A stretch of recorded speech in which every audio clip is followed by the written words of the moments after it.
Hello everyone, greetings to all. This is Sakshi Agrawal here in front of you with a new video on a new topic, that is teaching methods and approaches of EVS.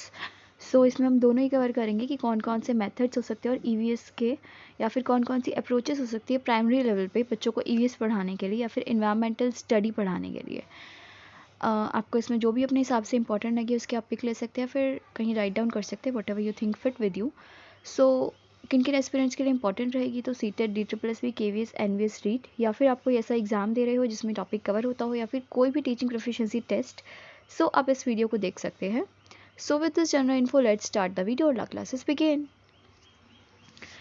सबसे पहले आज का cord है कि sharp yourself daily. कोशिश करें कि आप अपनी स्ट्रेंथ्स को, अपनी जो भी स्टाइल्स है उनको डेली शार्प करें ताकि क्या हो, वो इन्हेंस होते जाए। तो आज का एक कॉर्ड रहा छोटा सा।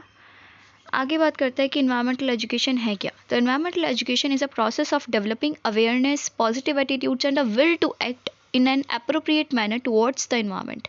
यानी कि हमें बच्चे को इन्वायरमेंट एजुकेशन क्यों देनी है, क्योंकि इससे क्या होगा, उसके अंदर अवेयरनेस यानी फिर जागरूकता पैदा होगी अपने समाज को लेके, अपनी प्रकृति को लेके। उसके अंदर क्या होगी, एक जागरूकता पैदा होगी, एक पॉजिटिव एटीट्यूड पैदा होगा। किसी जानवर को नहीं मारना है, उनके प्रति सेंसिटाइज रहना है।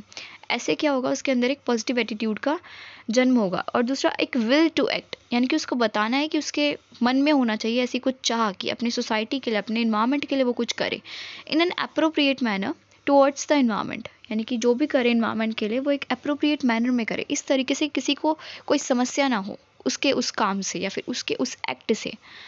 ठीक है, तो ये अपनी इन्वायरमेंट एजुकेशन की एक डेफिनेशन रही। आगे बात करते हैं टीचिंग मेथड ऑफ EVS। कौन कौन से टीचिंग मेथड्स हम इसमें देखेंगे। तो पहला होगा डिस्कशन मेथड, दूसरा डिमॉन्स्ट्रेशन मेथड एंड तीसरा प्रोजेक्ट मेथड। एक एक करके सबको समझेंगे। सबसे पहले अपना डिस्कशन मेथड था, पर उससे पहले डिस्कशन क्या होता है उसका मीनिंग यहाँ पे है। Discussion is an activity in which persons indulge in verbal interaction through over a topic. यानी कि बहुत सारे लोग क्या करते हैं, अ ग्रुप ऑफ पीपल क्या करता है, वर्बल इंटरेक्शन में इंडल्ज होता है या फिर इन्वॉल्व होता है। वो सारे देखो जैसे कि दिख भी रहा है कि बैठ के बात करते हैं किसी भी टॉपिक पे एज अ पर्पसफुल एक्टिविटी। ये एक पर्पसफुल एक्टिविटी, ये नहीं है कि कोई भी गॉसिप चल रहा है तो वो लोग बात कर रहे हैं। एक फॉर्मल है, एक पर्पसफुल एक्टिविटी, एक मीनिंगफुल एक्टिविटी है।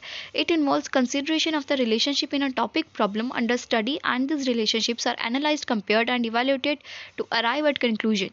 यानी कि जो भी एक स्टडी या फिर जो भी एक टॉपिक उन्होंने लिया है उसको पूरी तरीके से एनालाइज किया जाएगा, फिर दूसरे टॉपिक से, दूसरे उसके कंपीटिटर से उसको कंपेयर किया जाएगा और इवैल्यूएट करके लास्ट में उस पर एक कंक्लूजन निकाला जाएगा। Next is discussion method. क्या है, इसको सॉक्रेट मेथड भी कहा जाता है, क्योंकि सॉक्रेट का क्या था, क्वेश्चन आंसर मेथड था। तो क्वेश्चन आंसर मेथड में क्या था कि हम किसी चीज़ पे क्वेश्चन करेंगे, बच्चा आंसर करेगा, यानी कि बार बार बातचीत की जाएगी। तो इसलिए डिस्कशन मेथड को सॉक्रेट मेथड भी कहा जाता है कई बार। क्यों, क्योंकि इसमें क्या है कि बातचीत से ही आप किसी कंक्लूजन पे आ रहे हैं। Student should be well prepared. इसमें एक चीज़ बहुत ही हमें पता होनी चाहिए कि स्टूडेंट क्या होना चाहिए, उस चीज़ से वेल प्रिपेयर्ड होनी चाहिए। इनके टीचर को पहले से बताना चाहिए कि क्या है कि हम कल किस टॉपिक पर डिस्कस करेंगे या फिर कल पूरी क्लास में किस टॉपिक पर डिस्कशन होगा। तो क्या होगा कि बच्चा उसे प्रीवियसली थोड़ा बहुत पढ़ के आएगा और जब वो सेल्फ स्टडी उस टॉपिक पे करके आएगा तो उसके पास बोलने के लिए या फिर रखने के लिए कोई पॉइंट्स होंगे। तो इसलिए एक बात ये अपन को याद रखनी है इसमें कि ये क्या होगा, वेल प्रिपेयर्ड होगा तभी हो सकता है डिस्कशन, अदरवाइज़ नहीं हो सकता। अब सारे ही ब्लैंक फेस आ जाएंगे अगर, तो फिर किस चीज़ पर डिस्कशन होगा। अगर किसी को उस टॉपिक के लिए नॉलेज ही नहीं होगी तो कैसे कोई बच्चा किसी चीज़ पर डिस्कशन कर सकता है।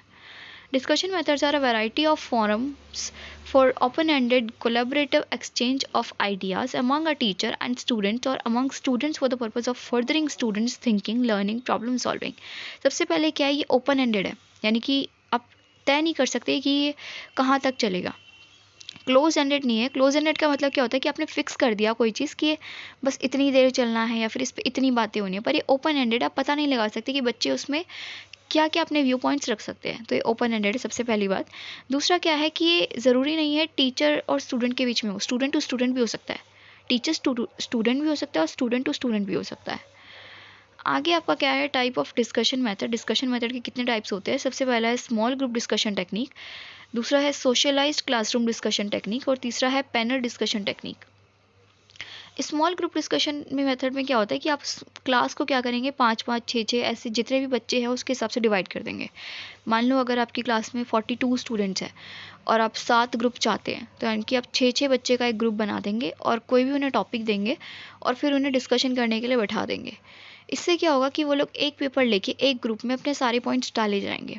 अगर मान लो टॉपिक वाइड है, कोई एक चैप्टर आपका ऐसा है कि वो बहुत बड़ा है, आपने रोल नंबर वाइज बच्चों में बांट दिया कि भाई इस चैप्टर को मैं 7 टुकड़ों में बांट सकती हूँ या फिर इसके 7 पार्ट्स कर सकती हूँ, और वो एक एक पार्ट आपने एक एक ग्रुप को दे दिया।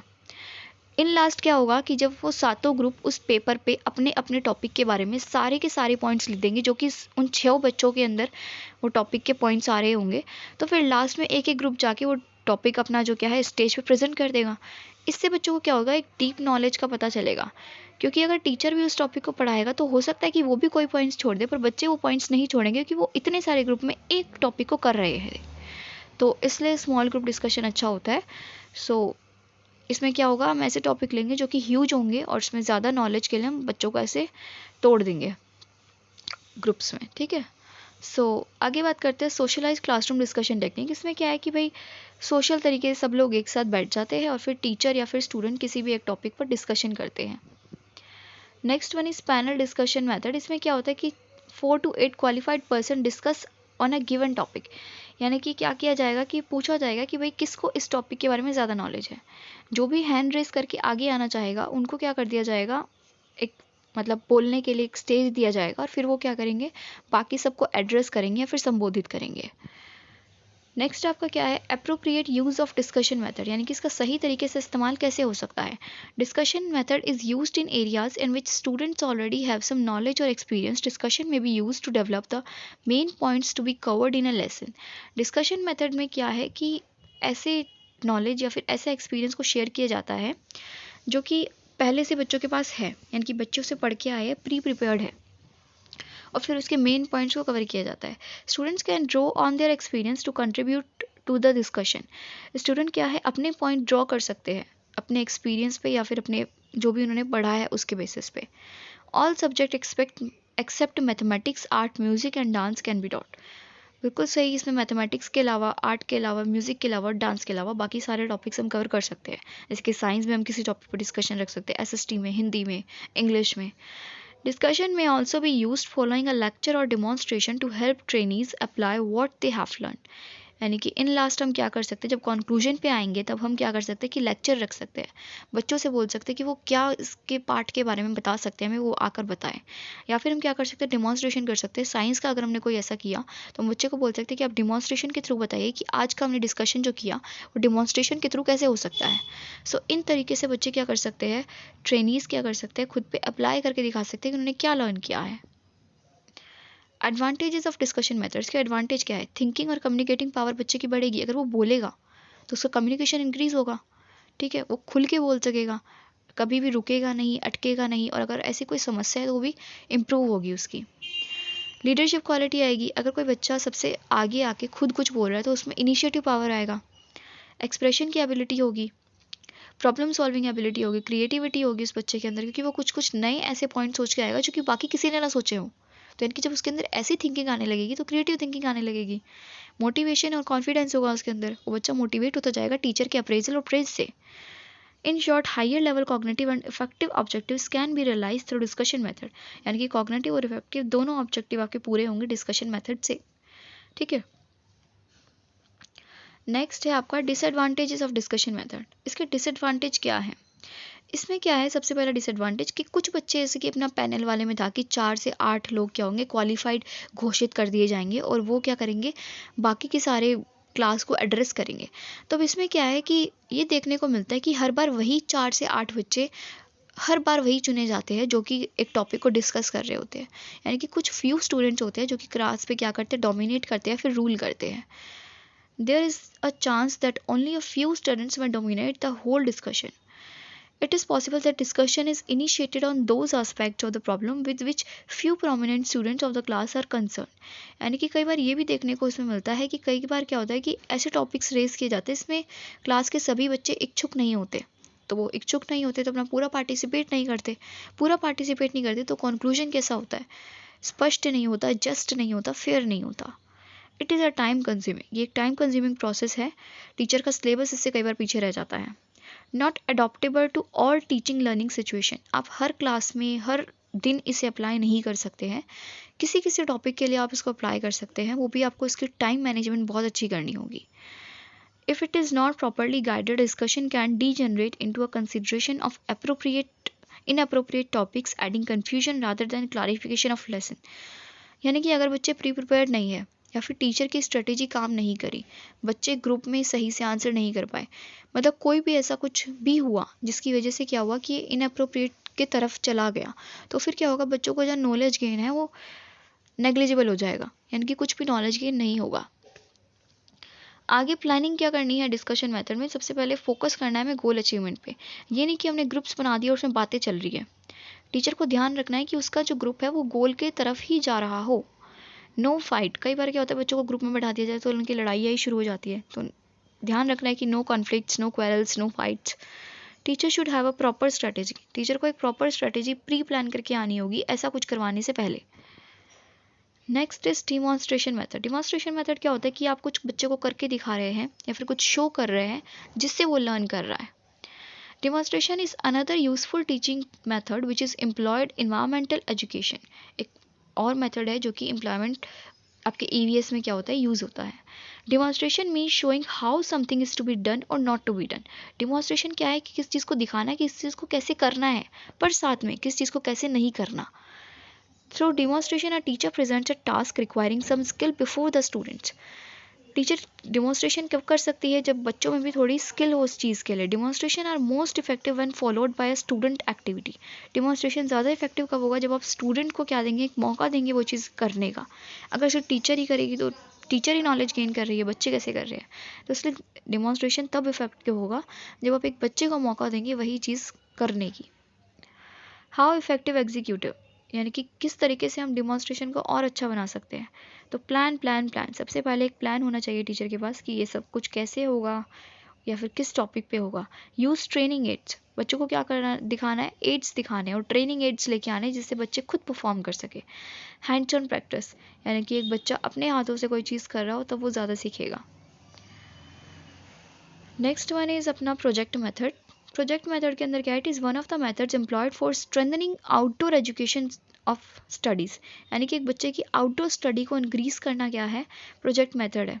It usually involves investigation for learning about the environment and it's problem. ये क्या करता है, इन्वेस्टिगेट करता है कि इन्वायरमेंट में कौन कौन सी लर्निंग हो रही है बच्चे को या फिर उसके अंदर प्रॉब्लम क्या है। A project may include a series of related problems and could cover a small portion of the subject matter or a few units of the course. ज़रूरी नहीं है कि आपको प्रोजेक्ट पूरी बुक पे उठा के दे देना है, आप कोई यूनिट या फिर कोई लेसन या फिर कोई टॉपिक भी कवर करके एक बच्चे को प्रोजेक्ट दे सकते हैं। The project method of teaching builds a unit around an activity that is carried out in the school or outside the school. Topic कोई भी हो सकता है, इन द स्कूल या फिर आउटसाइड द स्कूल, बस आपको ध्यान रखना है कि वो गोल ओरिएंटेड टॉपिक हो आपका और बच्चा उससे कुछ लर्न करे और सोसाइटी की प्रॉब्लम तक उससे पहुंच पाए। प्रिंसिपल ऑफ प्रोजेक्ट मेथड, क्या क्या प्रिंसिपल होने चाहिए, सबसे पहले एक पर्पसफुल और मीनिंगफुल प्रोजेक्ट होना चाहिए। ये नहीं आपकी किसी भी टॉपिक पे आप उसको प्रोजेक्ट दे देंगे, ऐसा कोई टॉपिक हो जिसका कोई मीनिंग निकलता हो, जिससे बच्चा कुछ सीख सके। एक्टिविटी होनी चाहिए उसके अंदर, यानी कि बच्चा कुछ परफॉर्म करके देखे या फिर कुछ वो खुद अप्लाई करके देखे। यूटिलिटी, यानी कि यूज़फुलनेस होनी चाहिए उस प्रोजेक्ट की, बाद में उसको यूज़ कर सके या फिर पूरी क्लास के सामने जब वो बच्चा उसको प्रेजेंट कर सके तो पूरी क्लास भी उस प्रोजेक्ट से कुछ सीख सके। फ्रीडम होनी चाहिए, बच्चा अपने हिसाब से उस प्रोजेक्ट पे काम कर सके, ये नहीं हो कि बार बार टीचर उसको टोके या फिर कोई और उसको टोक रहा हो। फिजिबिलिटी होनी चाहिए, यानी कि बच्चे को क्या होना चाहिए, ईज़ होनी चाहिए, जैसे वो चाहे फ्लेक्सिबिलिटी से अपना प्रोजेक्ट कर सके। स्टेप्स क्या क्या हो सकते हैं, प्रोवाइडिंग ए सिचुएशन, यानी कि सबसे पहले आपसे ऐसी सिचुएशन दे जिसका वो हल निकाल सके। चूजिंग एंड पर्पजिंग, फिर उसको चूज़ करने का मौका मिले उसमें। नेक्स्ट इज़ प्लानिंग, वो बच्चा प्लानिंग करे कि वो कैसे स्टार्ट करेगा और फिर क्या क्या उसके स्टेप्स रहेंगे उसके पूरे प्रोसेस में। एग्जीक्यूट, फिर जब प्लानिंग हो गई तो वो एग्जीक्यूट करेगा। एग्जीक्यूट के बाद इवेल्यूएट करेगा कि उसने जो भी किया क्या वो सही था या फिर उसमें कुछ कुछ मिस्टेक तो नहीं है, और फिर लास्ट में वो रिकॉर्ड कर देगा या फिर अपना पेपर वर्क करेगा, जिससे कि क्या होगा, उसका प्रोजेक्ट क्या होगा, कंप्लीट हो जाएगा। आगे है, किलपैट्रिक ने कहा था कि a project is a whole hearted purposeful activity proceeding in a school environment. तो किलपैट्रिक की अपन को ये डेफिनेशन याद रखनी है। बस ये याद रखिए आपने प्रोजेक्ट मेथड पे इसने डेफिनेशन दी थी और होल हार्टेड एक्टिविटी या फिर पर्पसफुल एक्टिविटीज़ ने कहा था।